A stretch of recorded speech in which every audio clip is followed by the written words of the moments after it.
오늘 하나님을 찬양하라는 제목으로 하나님 말씀을 살피길 원합니다. 우리에게서 찬양이 있는 것은 기쁨의 증거이기도 하고 또 어려움을 떨쳐내는 능력의 증거이기도 합니다. 그래서 기쁠 때나 슬플 때나 우리에게는 반드시 찬송이 필요합니다. 애굽 군대의 추격을 받고 있는 이스라엘 백성들, 피할 길이 없습니다. 홍해가 그들의 앞을 가로막고 있습니다. 두려움에 떨고 있던 이스라엘 백성들을 위해서 하나님께서 동풍을 보내셔서 밤새도록 불게 하시고, 그리고 바다 사이에 생명의 길을 내셨습니다. 이스라엘 백성들은 그 바다 가운데 난 길을 통해서 가나안 땅으로의 여정을 계속해 갑니다. 좌우로 갈라놓은 바다 사이를 지나서 그들이 하나님의 놀라운 일을 경험하게 되는데, 여러분, 바다가 갈라지고 바다 사이를 지나간다는 것은 흥미진진하고 기대가 찰만한 일입니다. 얼핏 생각하기 그렇습니다만은 애굽 군대에게 쫓기는 이스라엘 백성들에게는 그런 형편이 아니었습니다. 그런 여유를 찾을 수 있는 것이 아니었습니다. 그들은 조심하며 두려워하며 말도 제대로 하지 못하고 그렇게 홍해를 무사히 건넙니다. 그들이 홍해를 건넜을 때 물이 다시 합쳐지고 그리고 애굽의 추격대들은 바다에 수장됩니다. 이제 무사히 바다를 건넜을 때 백성들이 안도하고 살았다는 생각을 가질 때쯤 이스라엘 지도자 모세가 큰 소리로 하나님을 찬양합니다. 모세의 누이 미리암 또 백성들도 함께 그 찬양에 합세해서 그분의 위대하심을 소리 높여 찬양했습니다. 갈라진 바다 사이를 지날 때 그런 것을 보면서 하나님을 찬양했으면 좋았겠다는 생각을 해봤습니다. 주 하나님 지으신 세계, 이런 찬송을 좌우 바닷속을 살피면서 부를만 했지만 그들의 두려움이, 그들의 긴박함이 그들로 하여금 침묵하게 만들었습니다. 침묵의 시간이 끝나고 그들이 그 바다를 건너갔을 때 그들의 입술에서 비로소 하나님을 향한 찬양이 울려 퍼지게 된 것입니다. 여러분, 바다 한가운데 난 길, 한 번도 걸어보지 못한 낯선 길을 지나가면서 찬양하는 일은 쉽지 않습니다. 그러면 참 좋겠지만 거기 두려움이 도사리고 있고 어려움이 있었기 때문에 이스라엘 백성들은 바다 가운데서는 찬양하지 못했고 바다가 다 원상태로 회복되었을 때 홍해가에서 하나님을 찬양했습니다. 찬양이 있고 노래가 있는 곳은 평강이 있고 기쁨이 있고 감사가 있습니다.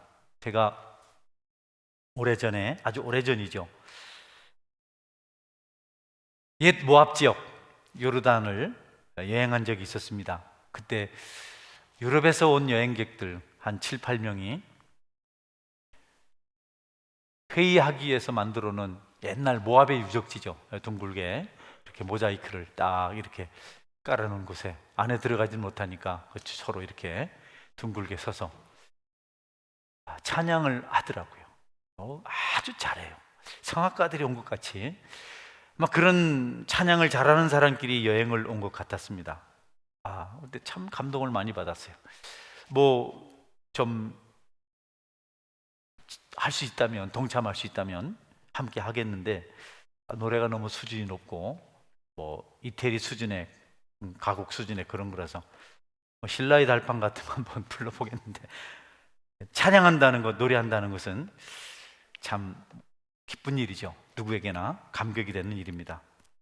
환경의 지배를 받을 수밖에 없는 사람들은 새로운 길이 난 것을 보고 그 길을 걸어가는 것이 흥미롭지만은 않습니다. 그러나 환경을 넘어선 믿음의 사람들, 그들은 기대에 찬 모습으로 처음 가는 길을 흥미진진하게 바라보고 거기서 새로운 것을 얻으려고 합니다. 바울 사도가 대표적인 사람이죠. 감옥에 갇혔습니다. 이전에 경험해보지 못했던 일을 경험합니다. 그런데 바울은 그 감옥에서 원망불평을 할 것인지 찬양할 것인지를 선택해야 했습니다. 두려움에 떨면서 자기 신세를 한탄하고 소망 없음에 대한 비관을 그가 토로할지, 아니면 거기에 이르게 하신 하나님을 찬양하고 하나님 교통을 시작할지 결정을 해야 했는데, 그 결정의 어떤 기준이 믿음의 분량이었습니다. 다윗은 믿음의 분량이 높았기 때문에 그곳에서 하나님을 찬양했습니다. 여러분, 우리도 그것이 우리가 좋게 생각하는 길이든지 그렇지 않은 길이든지 하나님 앞에 한 번도 가보지 못한 길을 걸어가게 될 때가 있습니다. 너무 생소한 길, 모험과 같은 길을 걸어갈 때가 있는데, 그때 우리가 어떻게 해야 될지, 여러분, 새로운 환경, 새로운 길을 만날 때 하나님은 그 길을 통해서 우리에게 생명 주시길 원하시고 축복 주시길 원하십니다. 당장은 고난이고 어렵고 실패한 것 같고 고통스러운 길조차도 처음 가게 되는 그 길은 우리에게 생명의 길이며, 그 길은 십자가의 길이지만 축복의 길이 될 수 있다는 것입니다. 여러분들이 삶을 살면서 경험하지 못했던 것, 그것이 긍정적이든 부정적이든 그것을 경험하게 될 때, 여러분 이제까지 알지 못했던 어떤 세계를 알게 될 때, 누리지 못한 어떤 것들을 누리면서 그 길을 걸어가게 될 때, 그 길은 기대할 만한 일이고 우리에게 엄청난 변화를, 전환점을 가져다 주는 일들입니다. 그래서 여러분들은 생소한 환경을 만나거든 두려워 떨지 말고, 그 일로 인해서 하나님께 일하실 그것, 그 끝에서 우리를 만나 주시고 축복하실 그 하나님을 생각하고 감사하고 입술을 열어서 찬양하는 은혜가 있기를 주님의 이름으로 축원합니다. 이스라엘 백성도 너무 놀라서, 너무 긴장해서 두려움에 사로잡혀서 석고처럼 굳어져 있었습니다. 그 풍성한 바닷길을 걸어가면서. 요즘은 사람들이 물이 빠지면, 거기 육지가 드러나면 홍해길이라고 달려가는데, 홍해길 아닙니다. 홍해길은 바다가 훨씬 길보다 높았습니다. 그분들이 홍해길이라고 하는 것은 바다가 낮아져서 육지가 보일 때, 어쨌든 그런 길조차도 우리에게 신비한데 바다 사이를 지나게 된다면 얼마나 좋았겠습니까? 여러분, 이제 그들이 홍해 건너편 바닷가에 이르러서 안심하게 되었을 때, 그때 비로소 모세가 침묵을 깹니다. 가장 먼저 모세가 입술을 열어서 찬송하기 시작했습니다. 지금까지 모세는 바다 한가운데서 찬송할 수 없었습니다.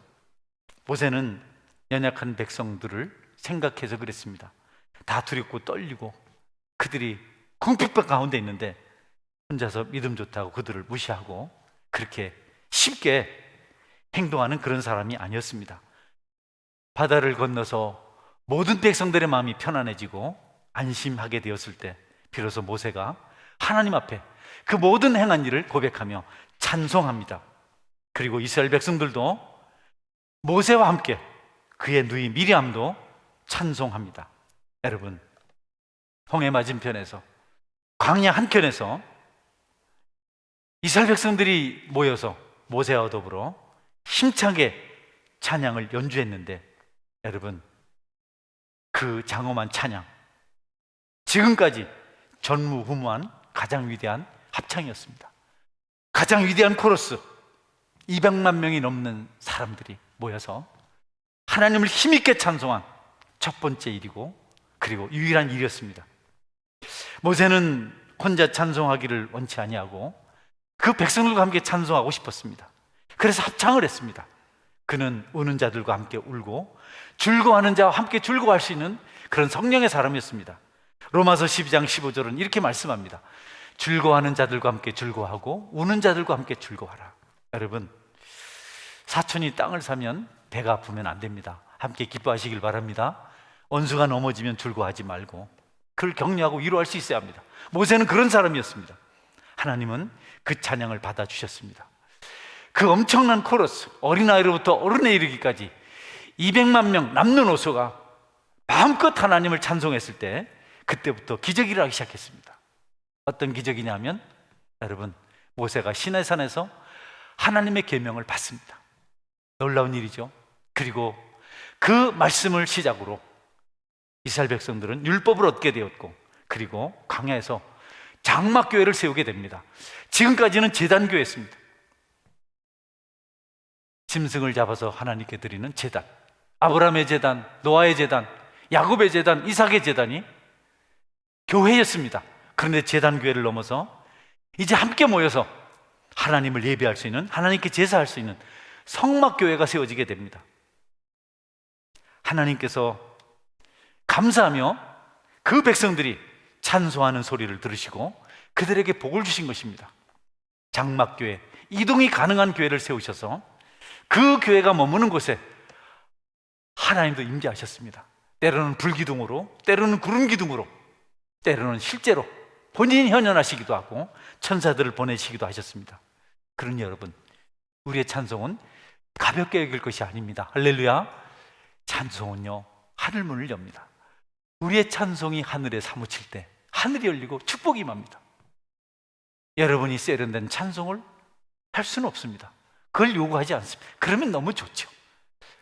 이태리에 있는 어느 교회가 자주 유튜브에서 찬송하는, 노래를 연주하는 것이 나옵니다. 이태리 유학 간 그 사람들은 거의 다 성악가입니다. 뭐 다 성악가죠. 그 사람들이 찬양을 하면 얼마나 은혜가 되는지 모릅니다. 그러나 여러분, 음정박자 틀려도 할렐루야, 내가 음정박자 틀리거든요. 하나님을 찬양하면 하나님께서 기쁘게 받으실 줄 믿으시기를 바랍니다. 찬양은 혼자 하는 것보다도 같이 하는 게 좋습니다. 특별히 화답하는 찬양이 좋습니다. 이를테면 찬양 인조자들이 앞에서 찬양할 때 같이 호응해야 됩니다. 피드백이 있어야 됩니다.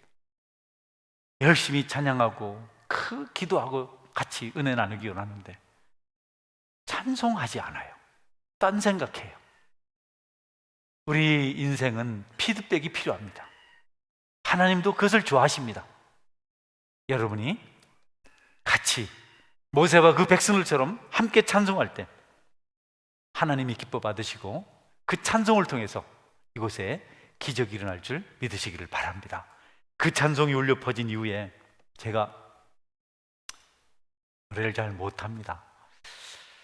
그런데 저는 노래를 많이 부르잖아요. 새벽에도 한 곡 부르죠. 수요일 날도 부르죠. 주일 날은 몇 곡이나 부르죠. 저는 계속 찬양하면서 하는 사람입니다. 자꾸 하니까 그래도 음정박자는 못 맞춰도 노래를 하게 되더라고요. 여러분, 힘써서 입술을 열어 찬송하심으로 여러분과 하나님 나라와 교회가 풍성해지기를 주의 이름으로 축원합니다. 자꾸 찬송을 부르세요. 힘있게 부르세요. 입술로만 하지 말고 몸으로도 찬송하셔야 됩니다. 악기로, 수금으로, 비파로 하나님 앞에 찬양할 수 있어야 합니다. 모세의 찬양이 시작된 그 이후로 40년이 지나서 모세가 홍해를 건너서 찬양을 부른 그 세월이 40년이 지나서 여러분, 또다시 이스라엘 백성들은 새로운 길을 열어갈 환경에 직면합니다. 40년 후에 그들이 이제 여리고성 앞에 섰습니다. 이전에는 홍해가 갈라져야 하는 기적이 필요했고 이번에는 여리고성을 넘어야 하는 기적이 그들에게 필요했습니다. 여러분, 여리고성의 승리가 하나님을 믿는 믿음으로 가능하게 되었는데 이제 그 하나님을 믿는 믿음이 이스라엘 백성들에게 필요한 시기가 되었어요. 이스라엘 백성들은 계속해서 모세의 찬송을 불렀습니다. 홍해가에서 불렀던 그 찬송을 계속해서 40년 동안 아버지가 부르던 찬송을, 그 노래를 아들이 부르고 아들이 부르던 그 찬양을 손주들이 부르고, 그런데 그들이 찬송을 부르고 불렀는데 그것이 이스라엘 역사였습니다. 모세의 찬송이 고백이었습니다. 그들이 여리고성 앞에 왔을 때 그들이 부른 찬송이 바로 여러분, 여리고성을 여는, 난공불락의 요새 여리고성을 여는 역사의 증거였습니다. 반드시 통과해야만 하는 관문, 견관성 여리고성을 넘어서기 위해서 그들에게 필요한 것은 믿음이었는데 그들의 믿음이 찬송 속에 있었습니다. 모세가 부르던 그 찬송 속에 있었습니다. 여호와는 위대하시도다. 우리의 적들을, 우리 바다를 가르시고 우리를 건너게 하시고 우리의 적들을 바다에 장사 지내셨도다. 그렇게 찬송한 것이 그들이 여리고성 앞에서 다 담대함을 가지게 하였습니다. 여러분, 전쟁이 시작될 때 이스라엘 백성들은 압니다. 가장 견고한 가나안 땅의 적 관문 여리고성을 자기들이 전쟁으로 빼앗을 수 없다는 걸 알았습니다. 여리고 사람들은 성문을 단단히 잠가두고 꼼짝을 하지 않습니다. 그들은 미동도 하지 않습니다. 성문을 굳게 닫고 그들은 그 성이 자신들을 지켜줄 것이라고 확신하고 있었습니다. 그들은 승리를 확신하고 있었습니다. 스스로 자신들의 성의 견고함에 대해서 그들이 놀라고 있었습니다. 만약 모세의 찬송이 없었다면, 홍해를 가른 기적에 대한 그 이야기를, 그 역사를 그들이 알지 못했다면 그들은 여리고성에 대한 공격을 감당하지 못했을 것입니다. 여리고 사람들은 견고한 성을 의지했습니다. 그러나 여호수아는 하나님을 의지합니다. 여호수아는 압니다. 이전에 홍해를 건널 때, 홍해를 건넌 다음에 찬송할 때, 그때 감격을 합니다. 계명이 주어지고 율법이 주어지고 교회가 세워지고 거기 하나님이 나타나신 그 사건을 너무 잘 압니다. 그들이 성벽을 의지할 때 여호수아는 하나님을 의지하는 믿음을 가집니다. 이 전쟁은 하나님으로 말미암아 이기게 될 것이다. 그래서 시편 44편은 그때 일을 이렇게 기록합니다. 주께서 주의 손으로 무백성을 내쫓으시고 우리 조상들을 이 땅에 뿌리박게 하시며 주께서 다른 민족들을 고달프게 하시고 우리 조상들은 번성하게 하셨나이다. 그들이 자기 칼로 땅을 얻어 차지함이 아니요 그들의 팔이 그들을 구원함도 아니라 오직 주의 오른손과 주의 팔과 주의 얼굴의 빛으로 하셨으니 주께서 그들을 기뻐하신 까닭이라. 하나님이여, 주는 나의 왕이시니 야곱에게 구원을 베푸소서. 우리가 주를 의지하여 우리 대적을 누르고 우리를 치러 일어나는 자를 주의 이름으로 밟으리이다. 같이 읽겠습니다. 나는 내 활을 의지하지 아니할 것이라. 내 칼이 나를 구원하지 못하리라.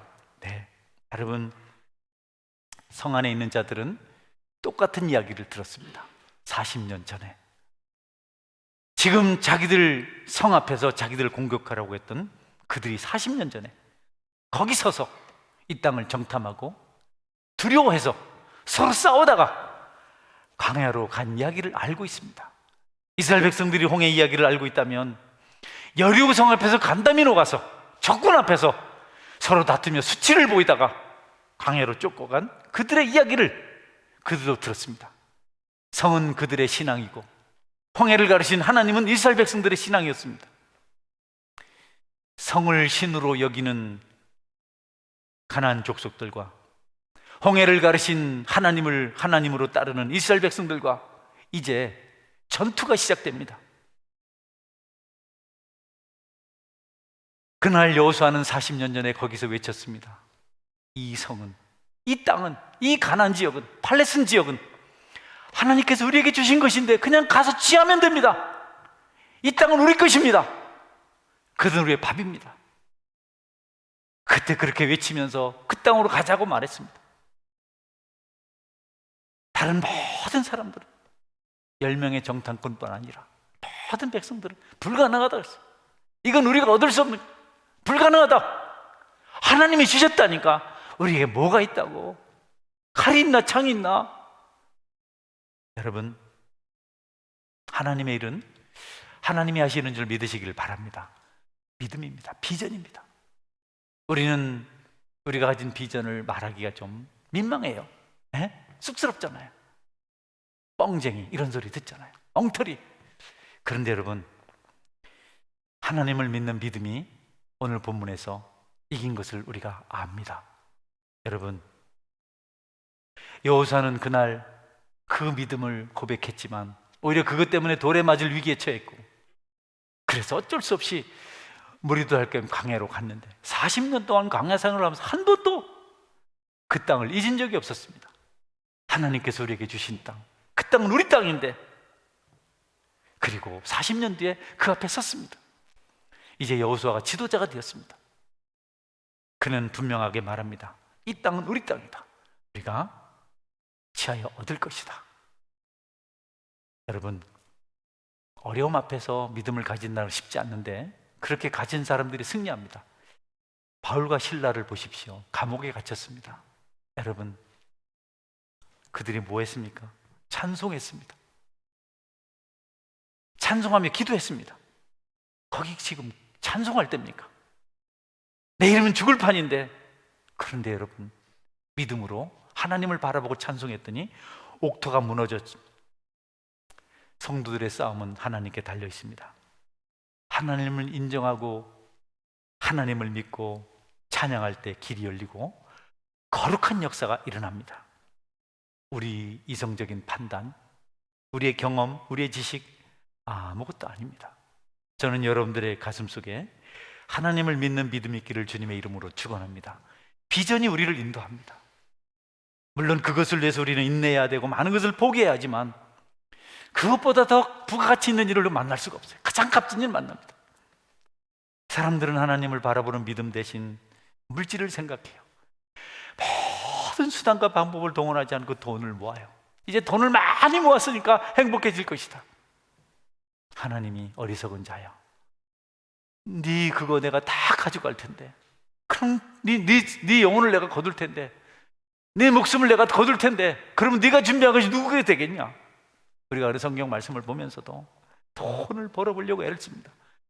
물론 수고해서 돈을 벌기도 하지만 그 돈이 행복을 보증하지는 않습니다. 여러분, 건강을 돈으로 해결할 수 없습니다. 자녀 문제를 돈으로 해결할 수 없습니다. 우리가 물질을 얻으려고 하나님을 팔고 십자가를 이용할 때 어쩌면 돈은 유다처럼 얻을지 모르지만 우리는 많은 것을 잃게 됩니다. 여러분, 하나님이 소망인 줄 믿으시길 바랍니다. 믿음이 능력입니다. 쾌락을 삶의 전부로 생각하는 사람들이 있습니다. 죽어가면서도 쾌락을 쫓는 사람들이 있습니다. 동성연애자들, 여러분, 방탕하는 자들, 간음하는 자들이 가정을 다 판개치면서도 망치면서도 그것이 행복이라고 쫓아갑니다. 그들의 마지막이 멸망인 것을 우리는 잘 압니다. 자신들만 망하는 것이 아니고 자녀들에게까지 악한 영향을 미칩니다. 우리는 아간의 이야기를 잘 압니다. 아간은 여리고의 기적을 현장에서 본 사람입니다. 전투에서 하나님께서 그들에게 말씀하셨습니다. 여리고 성에서 취한 모든 것들은 다 내 국간에 들여다. 그것은 내 것이다. 이제 이후로 다른 곳에서 취한 것이 너희들의 소유가 될 것이다. 이렇게 말씀하셨어요. 하나도 여리고에서 얻은 것은 다 내 깐으로 들여라. 내 국가는 내 거다. 그런데 아간이 명령을 어기고 하나님께 바친 것을 도둑질했습니다. 여러분, 모든 것을 하나님 국간에 드려야 되는데 아간이 그것을 훔쳤습니다. 왜냐하면 그것만 있으면, 금과 은과 좋은 외투가 있으면 가족이 행복하고 편안하게 살 것이라고 믿었습니다. 그것을 딱 장막 밑에 묻어뒀습니다. 필요할 때 조금씩 꺼내 쓰려고. 여러분, 하나님께서 기뻐하지 않으셨어요. 그 일이 있은 다음에 보잘것없는 성, 아이성이죠. 작은 성을 공격합니다. 뭐 성이라고 할 것도 없습니다. 그냥 부락입니다. 작은 부락. 사람들이 모여 사는 곳. 처절하게 패합니다. 이스라엘 사람들이 많이 죽었습니다. 뭐 때문입니까, 여러분? 죄 때문에 그렇습니다. 네, 여러분, 하나님은 우리가 전쟁에 이기기 위해서 무엇을 해야 할지를 알려주십니다. 도둑질 때문에 그만 그 전쟁에서 졌습니다. 여호수아 7장 11절 말씀입니다. 이스라엘이 범죄하여 내가 그들에게 명령한 나의 언약을 어겼으며 또한 그들이 온전히 바친 물건을 가져가고 도둑질하며 속이고 그것을 그들의 물건들 가운데 두었느니라. 네. 그것 때문에 이스라엘이 졌습니다. 여호수아가 왜 우리가 전쟁에 패했습니까? 여리고에서 이겼는데 왜 우리 형제가 죽어야 했습니까? 너희들이 도둑질해서 그렇다. 왜 내 것을 가지고 갔느냐? 아간은 기회에 차제에 한몫 잡으려고 했습니다. 이때 아니면 언제 내가 금을 모으고 은을 모으겠나? 이때가 기회다. 그래서 하나님의 것을 훌쩍 도둑질했습니다. 그 결과가 여러분 행복이 아니고 가족들이 다 돌에 맞아 죽었습니다. 여러분, 하나님 앞에서 재능, 물질, 건강, 모든 힘을 하나님 기뻐하신 일에 들이시기를 주의 이름으로 축원합니다. 하나님 걸 가지고 우리가 우리의 육체적인 욕심 때문에 치부하려고 하면 그것이 재난이 돼요. 말라기 3장 9절 10절입니다. 오해 없고 없으시길 바랍니다. 성경 말씀이라서 말씀드립니다. 만군의 여호와가 이르노라, 너희의 온전한 11조를 창고에 들여 나의 집에 양식이 있게 하고 그것으로 나를 시험하여 내가 하늘 문을 열고 너희에게 복을 쌓을 곳이 없도록 붙지 않아 보라. 만군의 여호와가 이르노라, 내가 너희를 위하여 메뚜기를 구하여 너희 토지 소산을 먹어 없애지 못하게 하며 너희 밭에 포도나무 열매가 기한 전에 떨어지지 않게 하리니 너희 땅이 아름다워짐으로 모든 이방인들이 너희를 복되다 하리라. 만군의 여호와의 말이니라. 여러분, 돈을 사랑함이 일만하게 뿌린데 돈이 나빠서 불태워버리라는 것이 아니고 하나님의 것은 하나님께 구별해 드려야 합니다. 하나님의 것은 성경은 소득의 11조라고 말씀하십니다. 우리가 축복을 받겠다고, 하나님 은혜 가운데 살겠다고, 세상에서 영향력 있는 사람으로 살겠다고 신앙 고백을 하면서 하나님 말씀을 만으로 여기고 임의로 해석하고 하나님의 것을 도둑질하면 아간의 저주를 받습니다. 그러나 아나니아 삽비라의 저주를 받습니다. 그러나 우리가 하나님께 하나님 것을 돌려드리면 자손만대까지 축복이 많은 것을 믿으시기를 바랍니다. 할렐루야. 제가 필요해서 여러분의 주머니를 털어내려고 드리는 말씀이 아닙니다. 여러분, 저는 어려운 거 잘 견딥니다. 풍족하면 당황돼요. 풍족하니까. 가난하면 행복합니다. 그런데 목사로서 듣기 힘들지만, 특별히 11조 생활 안 하신 분들은 이런 말씀을 들으면 왜 헌금 얘기를 하나, 은혜 안 되네, 특별히 세상이 그런 말을 많이 하는데, 그럼에도 불구하고 하나님께 하나님 것을 들으셔서 여러분이 형통한 복 누리시기를 주의 이름으로 축원합니다. 사날 동안 그런 경험을 한번 해봐야 되지 않겠습니까, 여러분? 돈을 좋아하는 유다는 그것 때문에 예수님을 팔았습니다.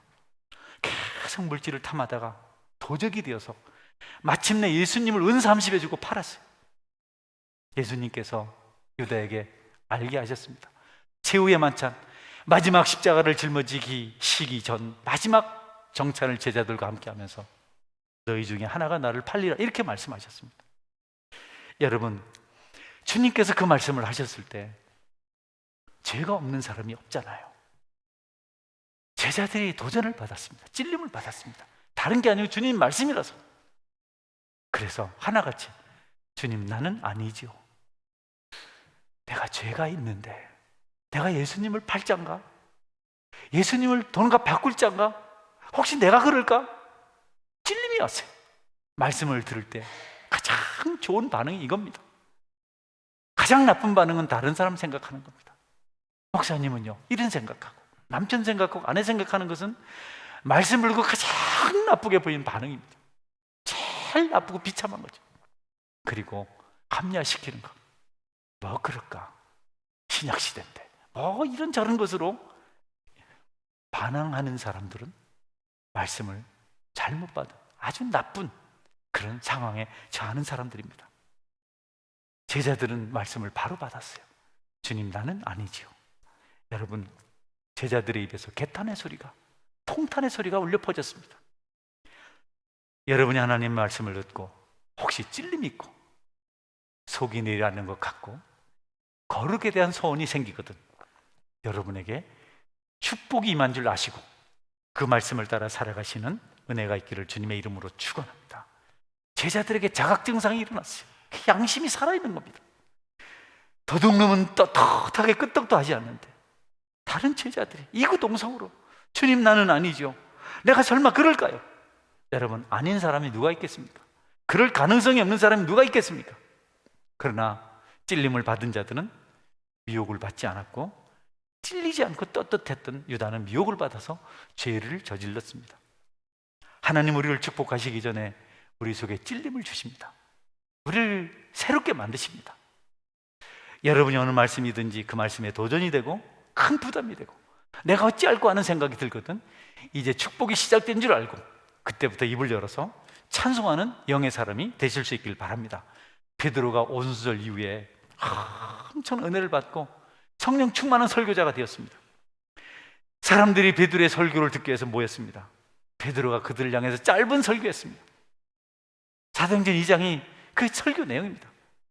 그런즉 이스라엘 온 집은 확실히 알지니 내가 너희가 십자가에 못 박은 이 예수를 하나님이 주와 그리스도가 되게 하셨느니라 하니라. 이 말씀을 듣고 여러분 그곳에 있었던 많은 사람들이 찔림이 생겨서 그런즉 형제들아, 사도들을 향해서 그런즉 형제들아, 우리가 어찌할꼬? 이 짧은 설교가 그들의 가슴을 친 겁니다. 어찌할꼬? 베드로가 이르되 너희가 회개하여 각각 예수 그리스도의 이름으로 세례를 받고 죄 사함을 받으라. 그러면 성령을 선물로 받으리니. 할렐루야. 너희가 회개하고 예수님의 이름으로 세례를 받으라. 그리고 죄 사함을 받으면 성령을 선물로 받게 될 것이다. 그 말을 받은 사람은 세례를 받음에 이날에 신도의 수가 3,000이나 더하더라. 할렐루야. 말씀에 찔림을 받고 변화된 사람이 그날 3,000명이나 되었습니다. 42절 말씀, 그들에 대한 기록입니다. 그들이 사도의 가르침을 받아 서로 교제하고 떡을 떼며 오로지 기도하기를 힘쓰니라. 할렐루야. 변화된 사람들의 모습이죠.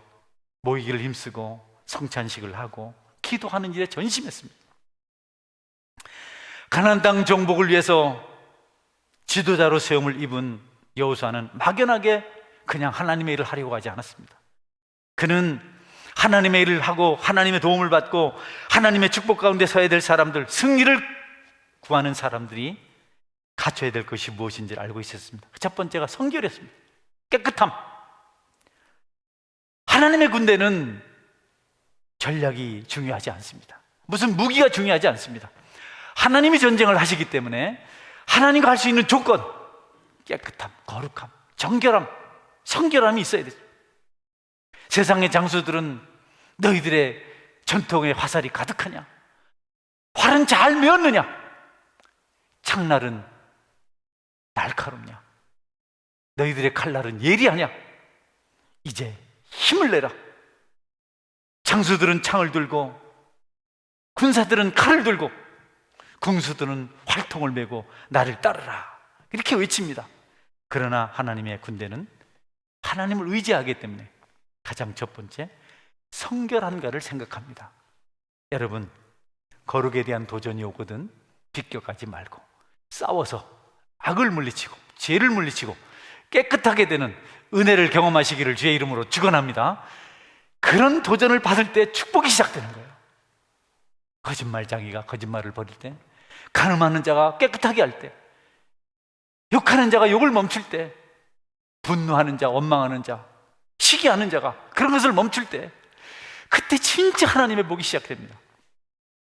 여러분 실제로 축복이 있는가 아닌가를 알고 싶으면 여러분이 정결한 삶을 살고 있는가, 정결하지 못한 것에 대한 그 도전이 제자들처럼 주님 나는 아니지요라고 고백할 수 있게 될 때 단언하건대 여러분의 수건과 소원이 이루어질 줄 믿으시길 바랍니다. 할렐루야. 거룩은 그렇게 중요합니다. 여러분이 술 끊으세요. 담배로 여러분의 몸을 더럽히지 마세요. 도박으로 여행수를 바라지 마십시오. 육체의 쾌락을 위해서 외도하지 마십시오.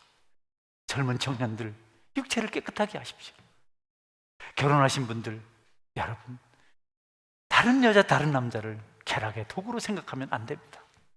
재미없는 인생 같아도 하나님 앞에 순결을 지킨 사람이 결국 축복을 받을 수 있습니다. 하나님이 쓰시는 그릇은 금그릇도 은그릇도 아니고 깨끗한 그릇입니다. 여러분이 성결하기를 바랍니다. 그래서 여호수아는 전쟁을 치르는 대적자들 앞에서 할례 의식을 해요. 성결 의식이죠. 광야 40년 동안 그들은 할례를 하지 않았습니다. 그래서 아이들부터 어른까지 다 성결 의식을 하지 않았기 때문에 성결하지 못한 사람들이었습니다. 그날 길갈에서 이스라엘 백성들은 여리고성을 앞에 두고 피를 흘렸습니다. 할례는 고통이 심한 것입니다. 특별히 3일째 되는 날은 남자들은 움직이질 못하는 고통을 경험합니다. 야곱의 아들들이 자기 누이 동생 디나를 성폭행한 세겜 족속을 향해서 복수하기 위해서 낸 꾀가 뭡니까? 그들에게 거짓말했어요.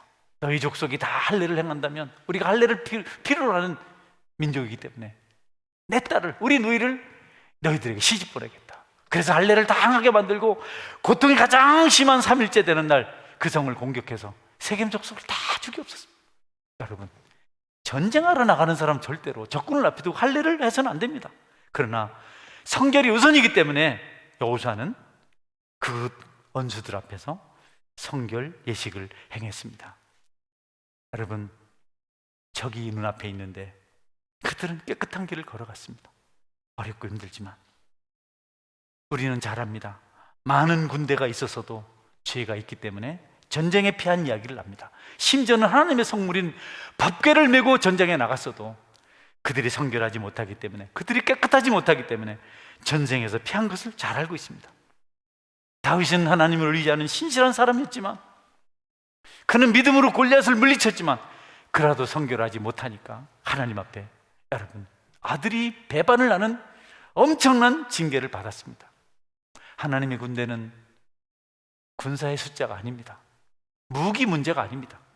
기도는 3만 명의 군대를 모았는데 너무 많다고 300만 명 있으면 된다고 다 하나님께 돌려보내시고 300명을 가지고 13만의 대군을 물리쳤습니다. 하나님의 군대, 하나님의 백성, 축복의 사람들의, 특별히 영적 전투를 감당해야 될 그 사람들의 첫 번째 조건이 성결인 것을 여러분이 믿으시기를 바랍니다. 할렐루야. 성결에 뭐가 되는 겁니다. 이거 안 되면 복은 없습니다. 이거 안 되면 다 껍데기, 거짓말입니다. 이전에 교회 코로나 문제 때문에 우리나라의 민중신학의 대가인 김진호 목사님과 또 코로나로 인해서 자유를 잃고 고통당하는 교회를 대변하는 손현보 목사님이 MBC 100분 토론을 했습니다. 저는 그때 김진호 목사님은 민중신학을 하지만 교회도 없고 이론은 박사이지만 삶이 특별히 없어서 현장에서 그분이 많이 밀리는 것을 봤습니다. 손현보 목사는 그분보다 많이 공부하지 않았지만 그 삶이 탁월했습니다. 성결했습니다. 어디 가든지 사례를 받지 않고 교회를 섬기십니다. 우리 교회도 그랬고, 순복음교회 같은 큰 교회 가도 1년에 1000명을 헌금으로 개안수술을 해주고, 청가문이 가까이 되는 쌀을 나눠주고, 어려운 사람들은 눈물을 흘며 도와주고, 돈만 주지 않더라고요. 눈물도 함께 나누더라고요. 여러분, 성도의 성결함이 있어서 하나님은 많은 사람들이 교회를 이해할 수 있게 되었습니다. 영적 전투 현장에 서 계신 여러분, 여러분에게도 성결의 은혜가 있기를 주의 이름으로 축원합니다. 제사장들이 광야에서 가장 중요하게 생각했던 것은 성결이었습니다. 그래서 머리에 여호와께 성결이라고 띠를 띄었습니다. 이것이 되기 전까지 우리는 축복을 기대할 수가 없습니다. 성결이 전제가 되면 그는 반드시 축복의 날에 축복의 수혜자가 될 수가 있습니다.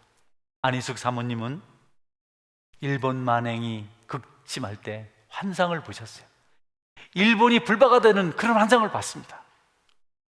7째 딸로 태어나서 천시 여겨졌지만 가정이 부유했기 때문에 딸만 7이면 안 태어났으면 좋았을 그 딸이었지만 예수님을 믿고 그리고 연희 전문대를 다니고 일본어도 잘하고 아주 탁월한, 아주 인텔리칸 그런 계층의 사람이었는데 예수님 믿다가 환상을 봤어요. 그래서 일본에 가서 내가 일본의 패망을 선포해야 되겠구나, 그러라고 나를 하나님께서 산상을 보이셨구나. 일본어도 잘하고 경제력도 있어서 가기만 하면 되는데 그렇지를 못했어요. 자꾸 하나님께서 본인이 원치 않는데 금식을 지키는 겁니다. 입맛이 없게 하고 잠 못 자게 하셔서 철야기도 하게 하시고. 여러분 중에 입맛 없으면 병원 가지 말고 금식기도 하시길 바랍니다. 할렐루야. 축복. 아멘을 아무도 안 하시네. 축복하시려고요. 여러분 중에 혹시 잠이 안 오거든, 잠자려고 자꾸 수면제 먹지 말고 하나님이 철야기도 하라 하시는구나 생각하시고 철야기도 하면 그것이 맞습니다. 그 은혜입니다. 은혜. 우리가 어떻게 맨정신에 철야를 하겠어요? 어떻게 맨정신에 밥을 굶겠습니까? 인도하셔야죠. 계속 그렇게 기도하시다가 결국 때가 되어서 일본 가서 일본은 망합니다. 불탑니다. 하나님께서 말씀하셨습니다. 선포하시다가 잡혀서 중국에 있는 여순 감옥에 수용되셨어요. 이제 며칠 안 있으면 사형을 당하실 판인데 8.15 해방을 맞이했습니다. 그분이 그의 책이나 그의 간증을 이 내용으로 하십니다. 여러분, 금식시키시고 기도하게 하신 이유는 하나님의 쓰시는 종이 거룩하길 원해서 그랬습니다. 혹시 물들어 있을지 모를 세상의 죄로부터 구별시키기 위해서 그렇게 처절한 시간을 보내도록 하셨습니다. 지금도 마찬가지입니다. 주님의 일을 감당해야 될 성도들의 첫 번째 조건은 성결입니다. 기도입니다. 칼이나 창이나 무슨 지식이나 어설픈 꾀가 아닙니다. 하나님의 일을 칼로 하지 않으려고 마십시오. 창으로 하려고 하지 마십시오. 지식으로 하려고 하지 마십시오. 어설픈 꾀를 짜내지 마십시오. 순수하게 깨끗함으로 정직함으로 하시면 됩니다. 꾀로 한 것들, 지식으로 한 것들, 칼이나 창으로 한 것들, 자기 기분으로 한 것들은 오래 가지 않아서 모래성처럼 무너집니다. 그러나 성결로 한 것들, 기도로 한 것들, 거룩함으로 한 것들은 그날이 장구하고 시간이 가면 갈수록 풍성해질 수가 있습니다. 그러니 첫 번째 조건, 성결인 것을 명심하시길 바랍니다. 하나만 더 말씀드리고 말씀을 맺겠습니다. 여호수아가 알고 있는 하나님께서 기뻐하시는 세 번째 조건은, 첫 번째는 찬송이요, 옛 역사를 알고 있는 것이요, 두 번째는 성결이요, 세 번째는 순종이었습니다. 간단하게 말씀드립니다. 여러분, 이스라엘 백성들이 칼과 창이 없습니다. 군대가 없습니다. 그들의 성은 견고합니다. 그들은 전쟁에 능한 사람들입니다. 이스라엘 백성들은 칼이나 창을 준비하지 않았습니다. 토성을 쌓지 않았습니다. 여리고처럼 그렇게 하지 않았습니다. 하나님 것도 요구하지 않으셨습니다. 하나님의 요구는 순종이었습니다. 너희들 아무 말 하지 말고 6일 동안 한 바퀴씩 돌고 마지막 7일째는 7바퀴를 돌아라. 한 바퀴씩 돌 때 아무 말도 하지 말고 침묵하고 돌아라. 마지막 날도 6바퀴는 조용히 돌아라. 마지막 날 7일째 되는 7번째 바퀴째, 총 13바퀴째 나팔수가 나팔을 불고, 그리고 너희들은 그때 큰 소리로 함성으로 기도하라고 했어요. 네. 법궤가 앞에 서고 군대가 서고 제사장이 따르고, 그리고 백성들이 가면서 전부 조용합니다. 아무도 말하지 않습니다. 그게 승패를 결정하기 때문에. 여호수아는 몇 번 얘기합니다. 여러분, 우리는 칼도 없고 창도 없습니다. 우리는 저들처럼 견고한 성도 없습니다. 하나님께서 우리에게 무기를 주셨는데 침묵하는 겁니다. 이거에 순종만 하면 이 성이 무너집니다. 하나님 말씀하셨습니다. 목이 터지라고 얘기합니다. 이스라엘 백성들이 순종합니다. 아무 말도 하지 않고 침묵하고 성을 돕니다. 많은 생각이 스쳐가지만, 궁금한 것도 많지만 그들은 결심했습니다. 성령이 역사했습니다. 침묵하며 갑니다.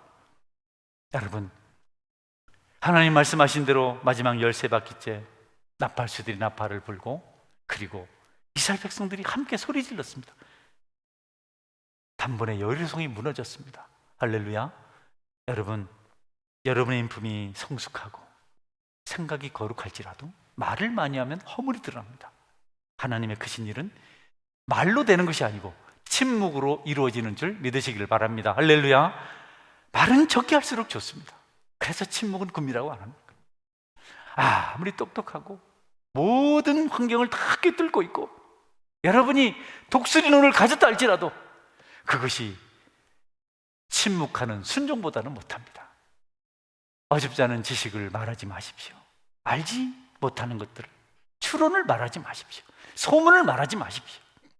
하나님 일하실 때까지 하나님의 백성들은 침묵해야 하나님의 거룩한 일을 볼 수가 있습니다. 바다 한가운데서 이스라엘 백성들은 침묵했습니다. 두려움 때문이지만 그것이 저나 이복이었습니다. 때때로 두려움이 우리를 침묵하게 만든다면 그것도 복이 될 수가 있습니다.